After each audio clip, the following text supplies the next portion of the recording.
Hi, welcome to Wetpixel Live. My name is Adam Hanlon. I'm the editor of Wetpixel, and I'd like to thank Nauticam for sponsoring this episode. Nauticam's strapline is Innovation Underwater, and they produce a range of housings and some amazing water contact optics as well. So please have a look at Nauticam's products, and we thank them very much for supporting this presentation. I'd like to introduce Alex Mustard. Hi, Alex. Hey, Adam. Good to see you. Good to see you too. Obviously 2020 is sort of receding in our rearview mirror as we speak, but I thought it would be fun to ask Alex to show us his favourite images from 2020. Yeah, well, not really a classic year of underwater photography. But nonetheless, I did, travel a bit at the beginning of the year. And It's just kind of, I didn't really get to the point of choosing any favorites. I think I was shooting for lots of different reasons through the year. And as a result, it wasn't really a year where I did any photography that was really focused on creating the image. It was more just, this is some of the stuff I've shot that stuck in my mind a year later. And the first picture is from a January trip to Cayman. And it's just a photo of Lauren, one of the people on my workshop, actually, with this stingray. And I often don't even go in the water at Stingray City when we go there with the photography groups, because I've really had my fill of photographing the stingrays there. But because I had the new large dome from Matty Smith with me, I did actually go in on this particular day and did some stingray photos. I've many times just sat on the boat all morning because while it is the most amazing place to go, it is a little bit samey after the 50th visit or whatever. So that's why I don't go in. But yeah, this was a fun shot, and it just reminds me that it is an amazing place where these huge stingrays come up in large numbers and swirl around people. And particularly when you go there and there's no one else there early in the morning or late in the afternoon. This was an early morning shot. It's stunning, and yeah, it's to remind me that we get to go to these incredible places, and despite all those years of sitting on the boat and saying, "Oh, I'm only doing this for the workshop guys," actually, I really miss it now. When you can't do it for a year, you miss it. Yeah. Anyway, moving on, because I didn't narrow my selection down very much. So the next shot is a banded coral shrimp from Cuba, and I like this shot because the coral shrimp was inside a sponge, and I know these days in underwater photography there'd be some underwater photographers who'd get their pointer out, put it behind the shrimp and encourage it to come to the entrance and get a perfectly posed picture. But that's not my way of operating. And I like the fact that actually sometimes you end up with a more interesting image by taking on a slightly more challenging situation. And I like this shot of just looking down through the entrance of the sponge, down onto this shrimp, and getting this photo. So this was taken on my first dive in Cuba. Just doing some macro on the first day. It wasn't very nice weather. And so we did some of that. The next day in Cuba, there the weather was much nicer, and we went to photograph for the first time of many trips. This teethy chap. I think we actually had 9 different Crocs during our trip there. Right. And yeah, they weren't always that well behaved. So there was a little bit of bitey stuff at times. But it was really, really fantastic to see them, spend time with them. I always found them very relaxed in the water, very pleasant to spend time with. You just stay really chilled out and they stay really chilled out, and you can get some lovely photographs. So just a kind of classic Croc split level shot. Yeah. This is a picture of the Silky Sharks in Cuba. They persuade the Silky Sharks with a little bit of bait to come around the boat. And what's funny about the Silky Sharks is they really jostle very closely together. And they're all different sizes. There's big ones and small ones. The small ones in this picture aren't really much further away. There's absolutely huge ones and really tiny ones. And they all sort of just group together, and they all seem to rub along pretty well together. And I just quite like this picture, being slightly comical. It's not an artistic type image, but I like the energy of it and kind of slightly silliness of it, actually. Nice. Yeah. The next picture is down on the reef in Cuba on one of the wall sites.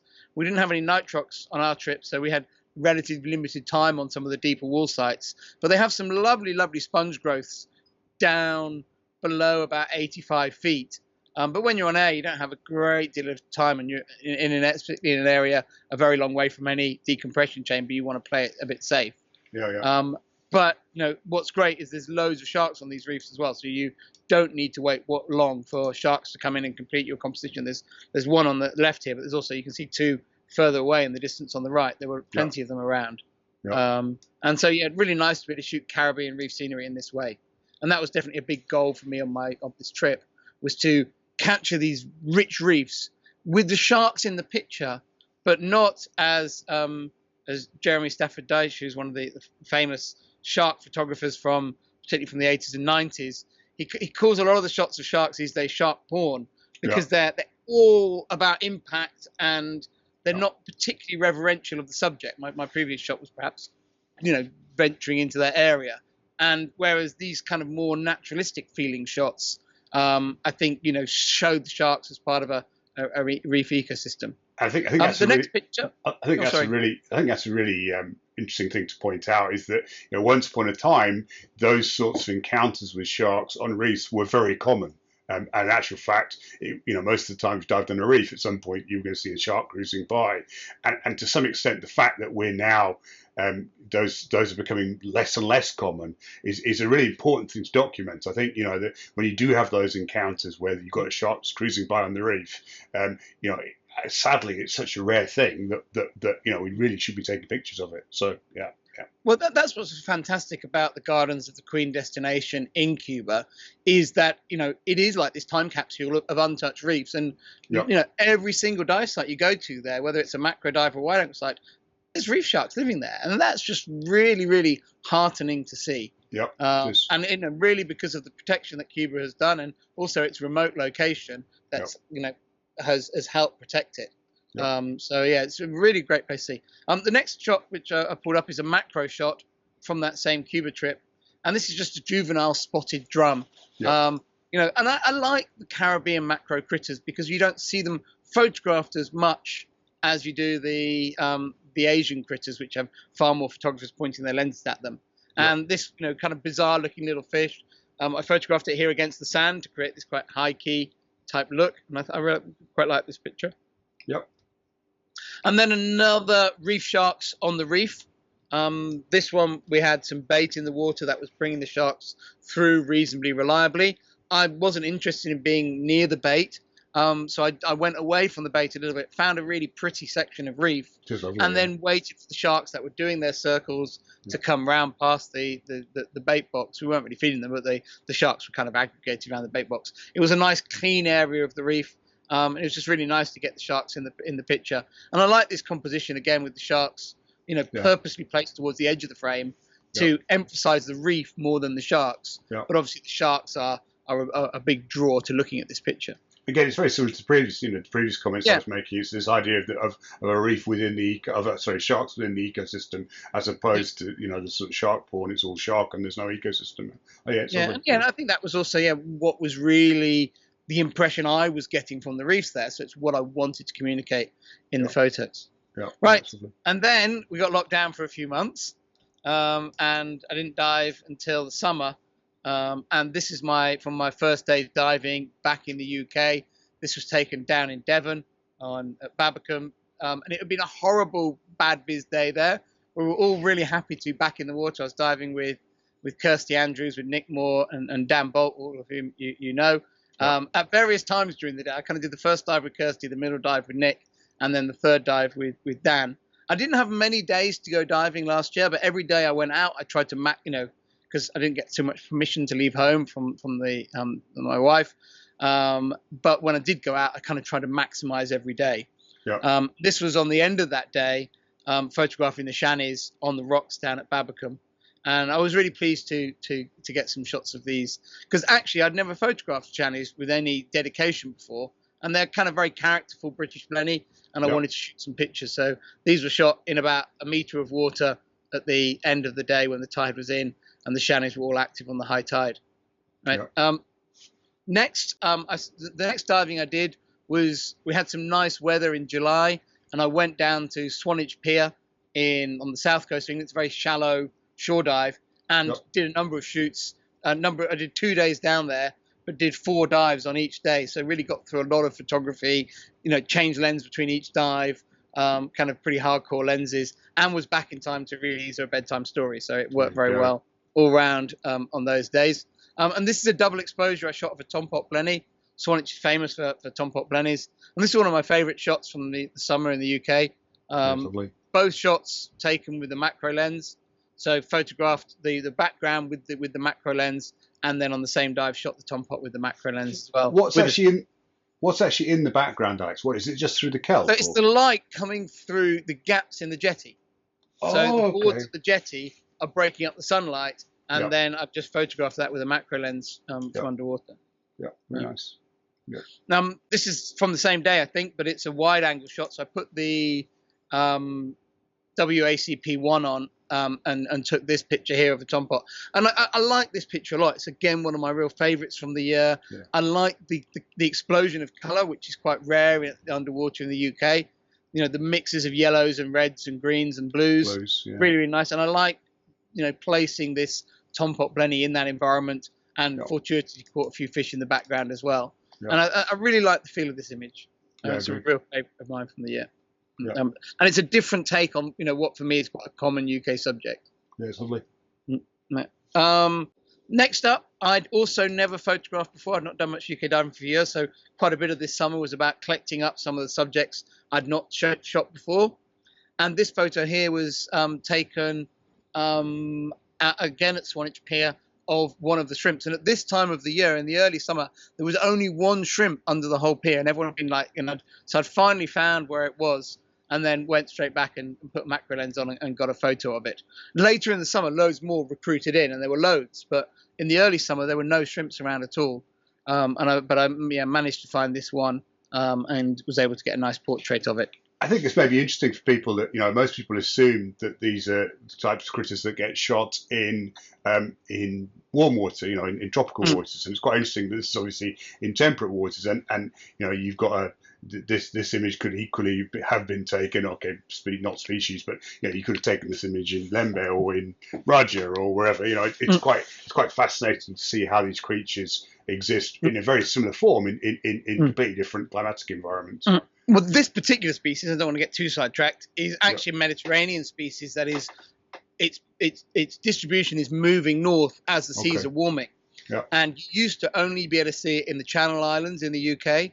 Right. And then about 12 years ago now, it was first sighted by Matt Doggett at Swanwich Pier, turning up there. And then a couple of years later, my friends Dan and who mentioned earlier, and Terry Griffiths, started seeing them in Babbacombe as well, in Devon. So it's sheltered eastward-facing bays that warm up. Now they're very common around Portland as well. Right. And you see them along the south coast. And they certainly weren't there 10 years ago in most of those places. So definitive result of global warming, effectively. Yeah. Well, I mean, that would be the likely thing. It's very hard to actually, as a scientist, prove that. But there's no doubt that we weren't seeing these, and now we are, and the sea's warmer as well. So you add it up because you can't. Right then, in the second half of the summer, I spent more time heading northwards. Yep. Again on day trips from where I live. It's about 3 hours to 4 hours down to the south coast, and it's about 4 hours up to the Farne Islands as well. And if you're willing to get up early, which when you've only got limited time away from home, you can actually do it as a day trip. It's pretty tiring, doing 8 hours of driving and dives during the day. But I enjoyed the chance to get up there and see the seals at the Farne Islands. Did a few trips up there did some with Spencer Burrows and Rob Cuss, and then also did the trip with Wetpixel with you, which you didn't make it on, with Kirsty and Nick as well. And generally didn't have a particularly lucky summer with seals. Had a couple of dives which were really good, but actually on the whole, I sort of did more dives that were very quiet or had no seals at all, but still got some nice pictures. I like this picture with the seal just chilling in the kelp, a little bit different from what I've got before there. And there's actually two seals in the background as well. This is a little bit more normal of a playful seal coming around a young one, all wound up. You can see by his mouth open. And this is just, I like this one because it's a vertical, and it's quite hard to get verticals of the seals. You tend to shoot lots of horizontals, and the verticals are much more valuable for selling because magazines or whoever needs a mixture of verticals and horizontals, and most of the shots are all horizontal. So any good vertical is always worth getting. And I like this vertical with the sun, the evening sun in the picture. And the seal's expression is. Yeah, it's nice and it's clean and it's. And then this is one taken on a really rubbish conditions on a very poor dive, and just had this one seal that was sort of pretty indifferent towards me, very tolerant, but not particularly interested, certainly not very playful. And this is a picture of it, and the seal kind of just going, "What are you doing? Come on!" But strangely, very, very accepting of me being very close. And this is just at the surface, as you can see, and it was just a fun moment. So it's a nice memory. Yeah. I then, at the end of the summer, went down and did a day with Nick Moore, going out and photographing blue sharks with Charles Hood out of Penzance. We actually decided to do this late the evening before, and I live a very long way from Penzance. And basically, I read Isa a bedtime story that night, drove through the night, and was on Charles's boat by the time she woke up the following morning. And with so little sleep and lots of traveling, we suffered a lot with seasickness that day. And actually, most of these pictures, I couldn't look through the viewfinder because it just made me too sick. So I shot all these pictures blind. But with a fisheye, it's easy enough to shoot blind. And I got lots of nice blue shark pictures. And I was pleased about is when I've only done them once before in the UK, we had really blue water that day. Whereas this time we had nice green water, which just feels a little bit more true to the UK conditions. Yeah. Whereas when you have them in really blue water, it feels like, well, that's not what it looks like when you go diving in the UK. This feels like a UK dive, which I really like. Yes, I believe. Yeah. And then at the end of the year, got myself up to Scotland a couple of times. We went up, first of all, on a family holiday in half term. We were supposed to be going to Italy to see Eleonora's family, but they brought in a quarantine for travel to Italy at that time, the government here. So we couldn't go because we'd have to do 2 weeks quarantine and she'd miss school. We were allowed to go, but we chose not to. So we went instead for Isa's half term up to Scotland for a few days, and it rained very hard, very constantly. But we actually had a really, really nice family holiday, and I managed to squeeze in a few dives with Becky Hitchin in particular, and that was really nice. And this was just on one of the sites that we chose to go to because it's in front of a hotel, so Elio and Isa could sit inside the hotel if it was raining too hard, and they let the dogs in and everything like that. And then we had a nice lunch in between dives. And this is a long-clawed squat lobster living in a bottle, shot with the EMWL1, so with the wide lens. I'd love to. I did try some longer exposures to get the green water in, but it was just way too dark, So I shot it as a wide angle shot, but with a black background. And then my final one is from my last trip of the year. I've not processed all the pictures from the late part of the year, so it's a bit more biased towards the early year. And this is a juvenile, a young lump sucker. This is the biggest young one I've ever seen. Normally you see them about thumb size, and this was tennis size. And we actually found this one, and we found a large female. And Kirsty Andrews found this one and called me over, and we shot it. And I like this one. I just backlit the kelp with my second strobe here, just to lift the background a little bit, which I like. But just really cool to see that. So that's kind of my year. I think most of these favourites are because of the experiences and the friends I shared the photography with. And that is obviously, I think, the thing we've all missed the most this year is as much as taking the pictures, it's the experience of being out in the field with friends. And that's the last diving I did of the year at the end of October, beginning of November, and then I've basically been confined to the house ever since. Yeah, it's one of the things that we mentioned at the beginning is that our list of best photographs of 2020 is really quite short, and I think possibly actually you belie that, Alex. I think you've there's lots of stunning imagery there, so very cool. Yeah, I mean, I think all taken very much with particular projects in mind. I'm trying to get a book of British underwater or British marine photography off the ground, and I was very much keen to pick up shots of some of the species I hadn't photographed before for that. So that dictated a lot of the photography I did this year. So in the days before social media's prevalent, there was always one of the most visited threads on the Wetpixel forum was about the favourite image of the preceding year, and Alex was always traditional in instigating that.